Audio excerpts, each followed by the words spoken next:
What's up, people? It's your man Chef from off the dome back in for another video. Make sure you like, comment, share, subscribe. We got new videos coming for you every Monday, Wednesday, and Friday. And at the end of the video, I'll go into detail about that. But first, we're going to how Trippie Redd beat out Coldplay, the Frozen soundtrack, Jason Aldean, and YMW Melly. How did Trippie Redd manage to beat out 4 anticipated albums in 1 week with first week sales? It's simple. It's just like with the Tory Lanez album. It's just like with the Little Boat series with Lil Yachty, just like the Carter with Lil Wayne. People love sequence albums, which basically albums that have a 1, 2, 3, 4, different part albums. It's like a chapter book. They like albums that have different parts to it. And as Tory Lanez had his best numbers with Chicks Tape 5 last week, Trippie Redd had his best sales week numbers ever with A Love Letter to You 4. Because these projects are known for how they did in the past, and they're anticipating these albums because they remember the quality on them from the past. Now, Frozen, I think it'd be Frozen just because Frozen, the movie came out a couple weeks ago, and the album release. Frozen has never been good at first week numbers.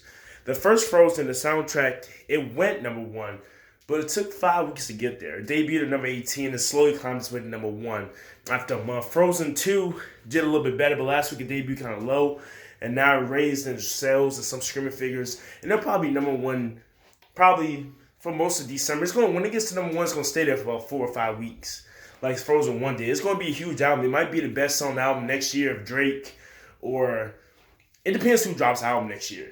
If Adele drops her album next year, if J. Cole, Drake, or another legend drops the album, then Frozen won't be the top selling album. But I'm pretty sure if Drake, Adele, and J. Cole, and Kendrick, Rihanna, never mind, it's too many big artists dropping albums next year. If it wasn't for The Weeknd, Rihanna, Drake, Kendrick Lamar, and J. Cole all dropping albums next year, which I'm pretty sure they will. I thought they was going to do it this year, but they didn't. So, well, Drake did give us something. Never mind. He gave us that Take Care project. So I was right. He dropped something. But anyway, then we move on to Coldplay. I believe Coldplay, the reason why they didn't do as well in the US, because they're clearly across the UK, Australia, South Africa, Canada, other countries that did well. I think for Coldplay, it's the fact they didn't have a single on the radio really. They didn't have a tour in the US, and they didn't have any feature artists or acts. So when you look at Ghost Stories, that album did well because it's been about 3 years removed from, I can't pronounce the name of the album, the one with the start, the Maito, whatever that's called. It's been 3 years between albums. Rock Radio is playing Magic, and then A Sky Full of Stars dropped with the video, and that gained a lot of views and publicity for them. Adventure of a Lifetime, that album did well because I don't know if that's what the album was called. I think it was Head Full of Dreams. Yeah, Head Full of Dreams. Because Adventure of a Lifetime was a single that was released 4 weeks before the album dropped. And plus, they had Beyonce and him for the weekend, so they helped their publicity a little bit. And that's why they did good first week numbers.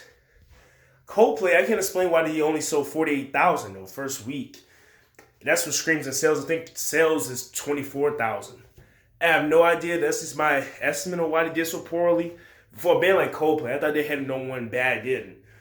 And YMW Melly, simply because he's locked up and he didn't have a lead-off single. He had 223s, which, granted, are on the chart right now and are peaking higher than any Trippie Redd song off the album. But you gotta realize Trippie Redd is a veteran in a way. He's been around for 3 or 4 years. He has an established fan base. He does have a bigger fan base than YMW Melly.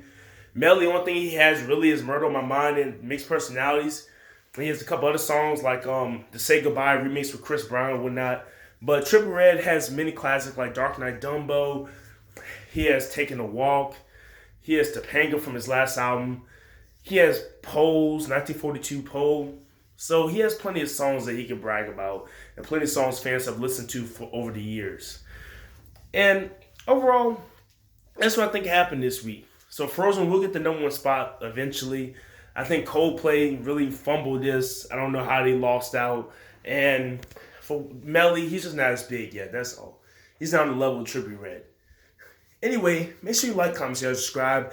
And about new videos, we have new videos every Monday, Wednesday, and Friday. Mondays stand for music. So usually we do Mondays, it's going to be a music video about some type of musical topic or selection. Wednesdays, we usually do the Wednesday wrap-up. But if not, we have wrestling news or whatnot. And Fridays is Free Friday, so you get anything from politics to music, more sports analysts, all types of stuff.